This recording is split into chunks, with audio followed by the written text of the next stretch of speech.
Hi again. So I would like to bring up here Rabbi Sharon Brous. Where are you? Oh, there you are. Who is the senior and founding rabbi of IKAR, a Jewish community. You can come on up. A Jewish community that launched in 2004 to reinvigorate Jewish practice and inspire people of faith to reclaim a soulful, justice-driven voice. And also, as we've also heard about, a famous director, John Turteltaub, who has been a leading producer and director in hit movies over the past 30 years, known for hit films like Three Ninjas, Cool Runnings, While You Were Sleeping, Phenomenon, and it goes on and on and on and on and on. So thank you. Thank you, both of you. Thank you.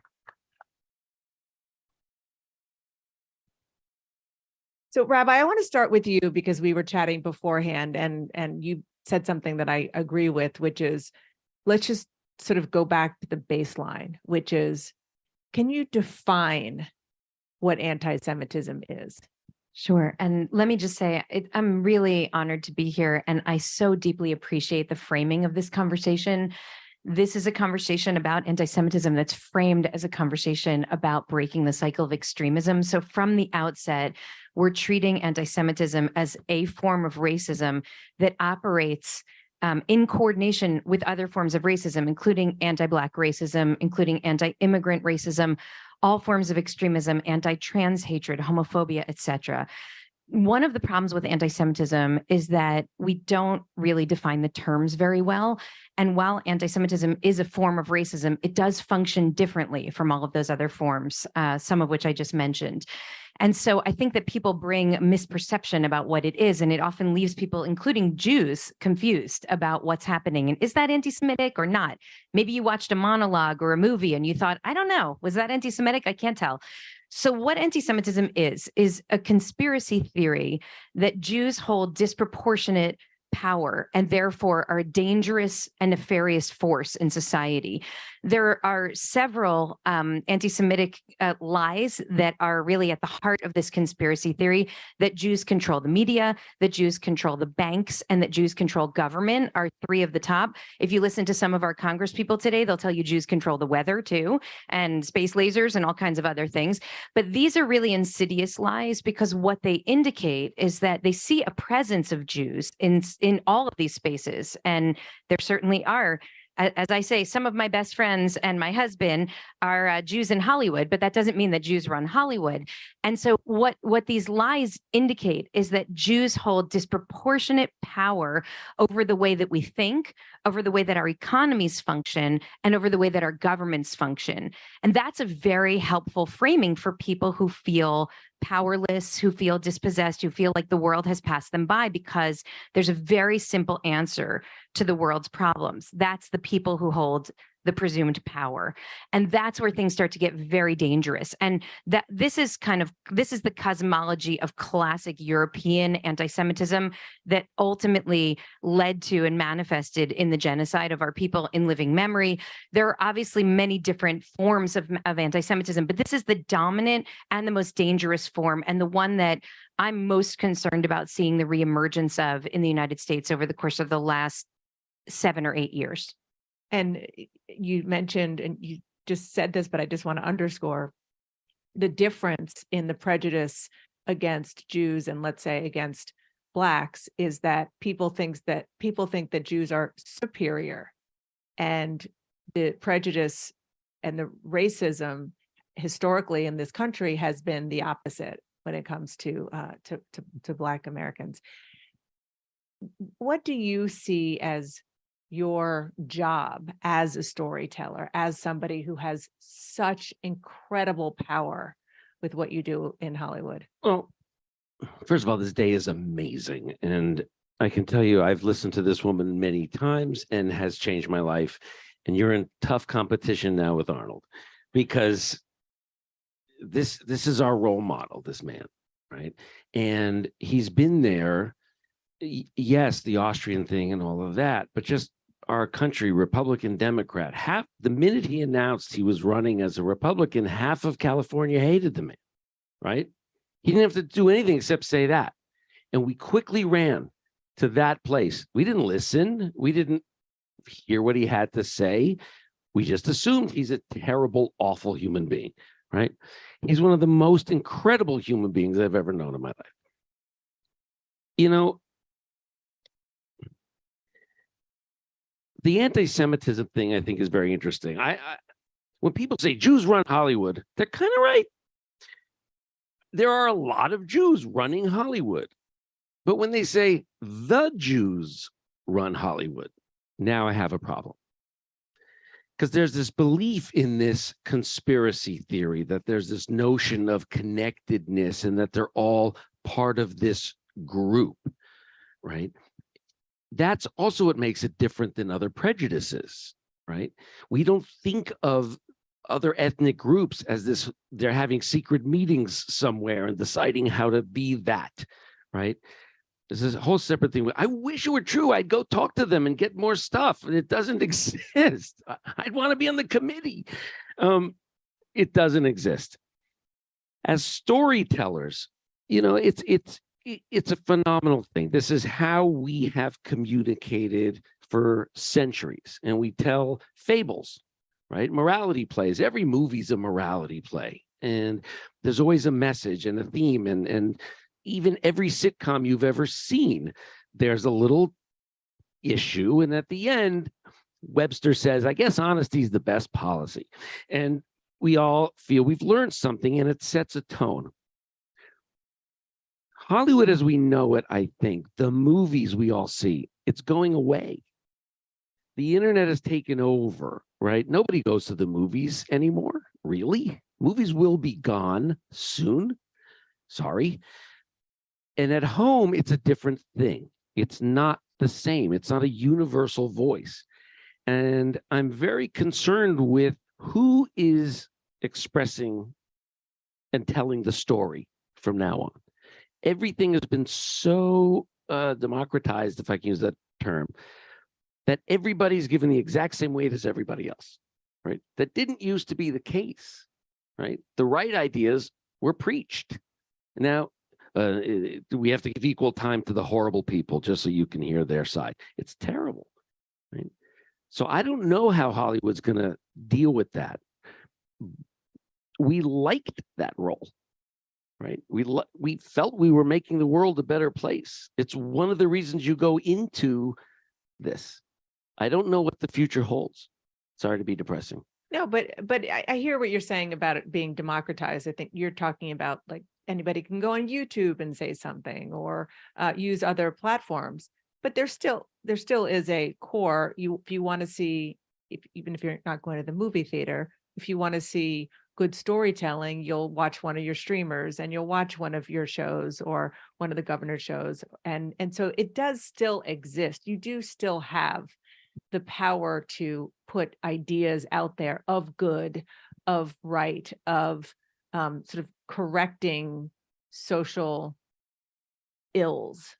And the way you do that is what Arnold said, and I think Sharon knows this better than anyone. As someone who gives a sermon, yelling at people and telling them how terrible they are doesn't help, right? You bring them in, you enlist them to be part of the solution.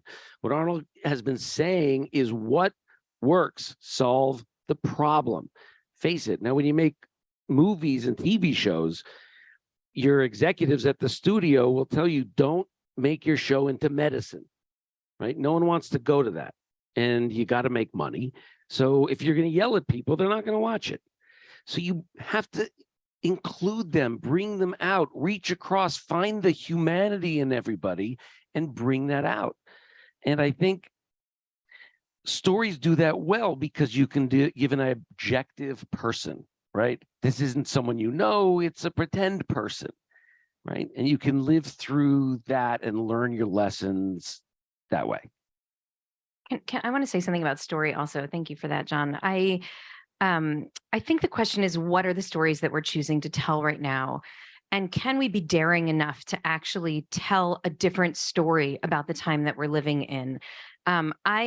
the fact that you stood up here this morning and introduced yourself saying that you were the son of a Nazi was an incredible act of courage. Now, we all know this because we've all read this in the paper, but that you identify that as a central part of your story that you're not going to hide and you're not going to hold shame for anymore. And you mentioned shame in the previous panel. I think this is so critical. The three pieces, Miriam, that you said it, shame, fear, and isolation, along with financial disadvantage, are what lead people into extremism. How do we tell a narrative that allows people to move away from shame, which never leads to anything good? I'm an Ashkenazi Jew, so I think guilt serves a very important purpose in our lives, but shame does not. And so how do we tell a story that allows us to own the truth, but not feel ashamed of it? And I think what you just described in your relationship with Simon, the two of you finding a way to weep together at Auschwitz and not hold shame, but instead hold the grace to know that together you could tell a different story. That's the kind of narrative that we need. The greatest story, in my opinion, that the Jewish people have ever told is the story of the Exodus from Egypt. It's the very heart of the Torah. 4 of the 5 books of the Torah are about it. We cycle the whole year around this story. And I keep finding these eternal messages in it, like the fact that Sforno, this medieval commentator, Jewish commentator, said that the plagues on Egypt, the 10 plagues, were not designed to punish the Egyptians, but to awaken them to the fact that they were oppressing another people and could be part of the redemption narrative if they chose to. There was room for them to join in the path to liberation. And I think part of the problem that we're experiencing in America today and globally, because we all know that there's this, ultra-nationalist, illiberal trend around the world, is that the people who have traditionally held power don't want to let go of it. The people who've been powerless are demanding liberation and oppression from oppression. And we have not told a story that creates a big enough dreamscape for us to imagine that those two can walk together, that you can be part of the redemption story, that you can be part of the redemption story, that all of us can. And so I actually really appreciate the democratization of storytelling in our time, because it allows all these other voices to rise to the surface that might not have had room before.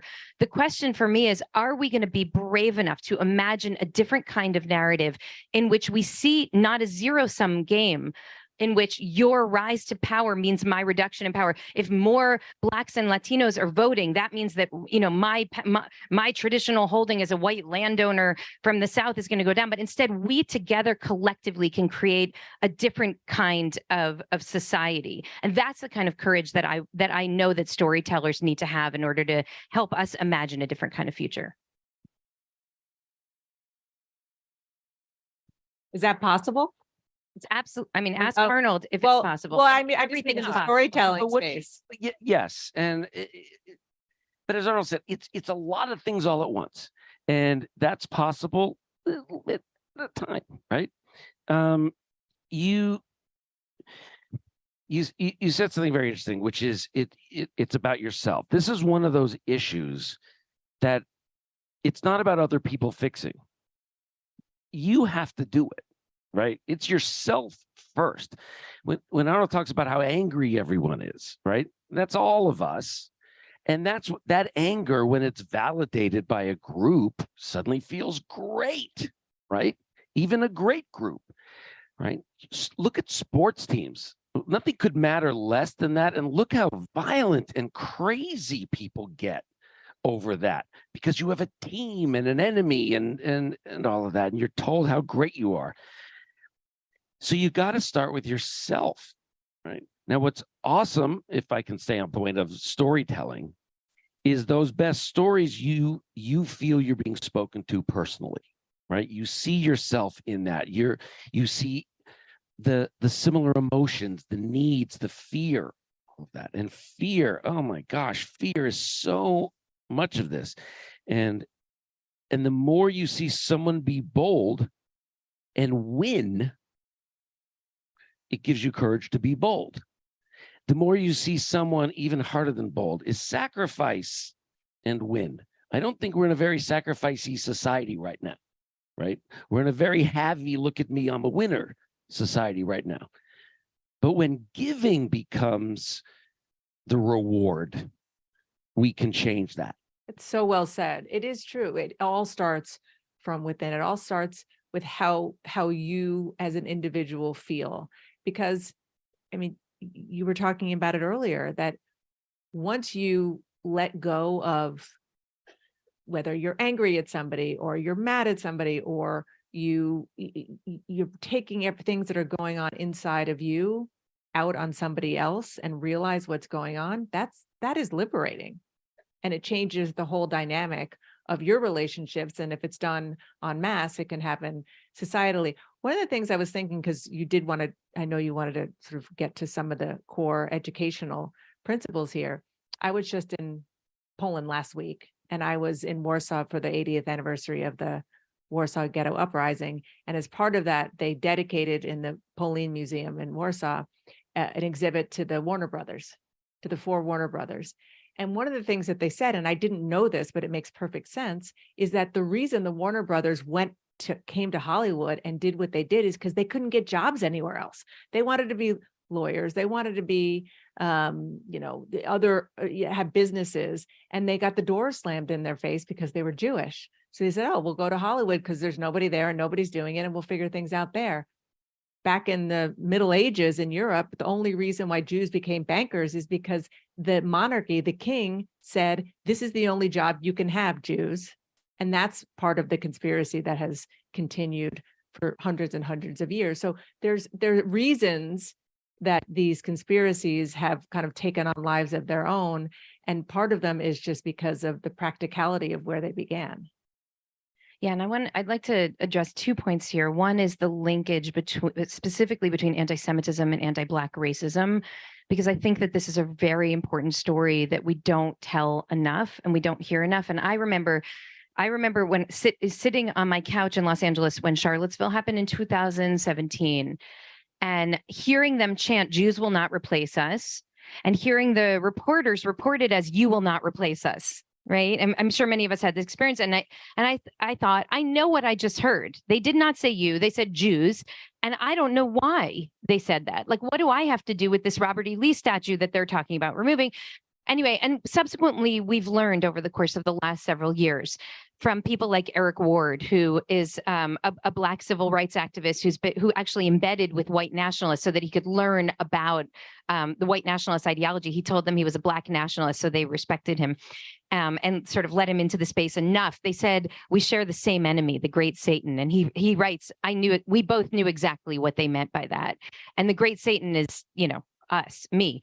And so what he writes is that anti-Semitism is the beating heart of white nationalism, that anti-Black racism, because racists don't understand that Black people could actually be sophisticated enough to form their own social movements, they have to assume that the Jews are controlling the movements for social change too. And by the way, you do see a lot of Jews in movements for social change, just like you see Jews in politics and Jews in the media. But the underlying assumption is an anti-Semitic assumption. What that does, it means that in this time in which I've heard numerous white nationalists now express that the last 6 years have been beyond their wildest dreams successful in America, because they never envisioned that literally the president of the United States would equivocate in the face of white nationalism. It was always the assumption that at least publicly politicians would speak out against it. So now with this rising tide of white nationalism and anti-Semitism, I think that what often happens now is anti-Semitism starts to play the role that it often does, which is it has to be the wedge that's going to break apart what has been historically the greatest pro-democracy movement in America, which is an alliance between people on the left, largely led by Jews and by Black people, some Black Jews, and lots of other people who share those democratic values. So now anti-Semitism and anti-Black racism are linked because they're part of the same kind of racist ideology. And so anti-Semitism needs to be the thing that breaks that movement. And that's a really hard thing for people to understand. And yet, that's exactly what we saw happening after the Women's March in 2017.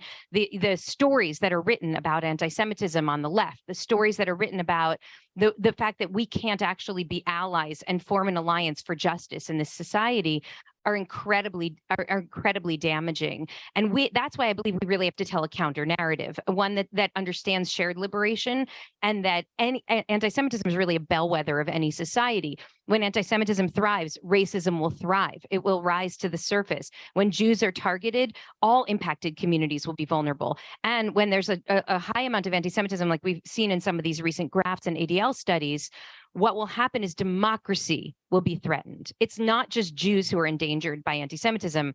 It's all impacted communities, all minority communities, and democracy itself. And that's something that anybody who cares about our future in this country needs to be deeply concerned about.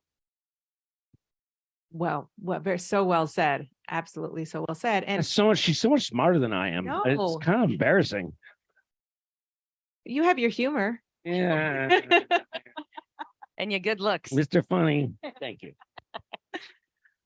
So again, not to beat a dead horse here, but like, how do you take that and turn it into, I mean, do you think what she just said is something that you could sell to a studio? Some version of that? Could you, I mean, no, seriously, is that, because we're living in the real world, and Stories you have work to be marketable. Emotional. It has to be That's marketable. what works, is emotion. Mhm. Okay. Even an action movie that's all about, getting in there and shooting everybody, it's still a visceral thing. It's not a thinky thing. There are thinky movies that are really interesting. There's a lot of emotion in what we just heard from the rabbi. It's emotion. And if you can tap into that, and you cannot tap into that unless you take a good look at your audience, half of which is your enemy, and see them as people, and see their hearts, and see what they're thinking. I think you're right. The liberalism, as it's grown, the anger against liberalism has grown, right? And liberals said in the 1950s, stop telling me gay men can't be school teachers, and don't tell me we're going to make them get married one day. That's crazy. Well, they were right, the Republicans. That's what happened. That was the slippery slope, and their heads are exploding over these realities, right? So they're getting madder and madder. But stop. Find the person, go fishing. That's what you have to do. And when you tell a story, you're reaching into what's the real part of this person, what's the human part of this person, because that's going to get the audience to feel drawn in and not pushed away. And it's hard to do in life, right? I mean, if I could tell a personal story, Please. Right? Crazy. I just met the other day the weirdest circumstances. I was sitting on a friend's couch, and Kevin McCarthy walked in the room eating Captain Crunch. Okay. So all of that is very confusing. And he sat down, and I'm like, I can't believe I'm meeting Kevin McCarthy, let alone I'm in a room and have to talk to him. And Also, I thought he was off sugar. I can't believe. no, he's he's eating back Captain on. Crunch. He's back on. It had crunch berries, actually, to be honest. I mean, I was very paying close attention. When I talked to him for an hour, and then I told my friends, you won't believe what happened. They all, did you tell him this? And did you yell at him and tell him this? No, of course not. Because the benefit for me for that 45 minutes is to listen. The benefit for me is to learn who he is, so I can find my entrance. Where's his opening? What is he really about? Right? And that's how we're gonna find each other. And when someone offers you that, it's the greatest feeling ever, because you feel seen. And that's the thing we're most wanting, I think, in our society. It is so wise. And I'm very impressed that you did that, because as somebody who, I live in Washington, I cover Washington, I do see those moments happen every single day on Capitol Hill. Yes, they yell at each other in public. Yes, they get like nothing done, but there are relationships across the aisle, and it doesn't exist as much as it did, but it does still exist. But I also know a lot of very committed liberals who would have done what some of your friends said and started screaming at him, or even just walked out of the room. But where does that get you? Can I add that this work is not for everybody? This is really important. I think many of us are familiar with the story of Derek Black, who was a former son of the Grand Wizard of the KKK, who went to this liberal arts college somehow, and a Jewish kid invited him for Shabbos dinner at his house, and it ends up that he gets invited back week after week after week, and he ends up renouncing his ties to the movement and to his family, because he realizes through this kind of arduous work of fishing together and talking together and eating Captain Crunch together that these people aren't monsters. And I love those stories. Those are incredible stories. That work is not for everybody. It's not safe for everybody to be in the room. I mean, I think as long as we acknowledge the privilege that comes with being able to safely sit in the room with people who hold views that really dehumanize many of us, then the work is for some to sit in the room, build relationships. I hope you got his cell phone number, and I hope you will use it, because I think that it's amoral to have Kevin McCarthy's phone in your phone. It's immoral not to use it when you need it, right? So I hope he'll hear from you again now that you have a nice relationship with him. And I think we have to, the people who can sit at the Shabbos table and have those conversations should do it. That work is for some. The work for others is to be in the street, protesting. And I think that that's part of the chorus of that is required for social change to actually happen. Right. And I do have his number. I can't show you. He told me not to show you specifically, or any Jews. He said, don't show any Jews. He said, as a result of our nice conversation, he actually invited me to come to Washington, screen National Treasure for Congress, and talk about it as a way of him inviting everyone to a movie night.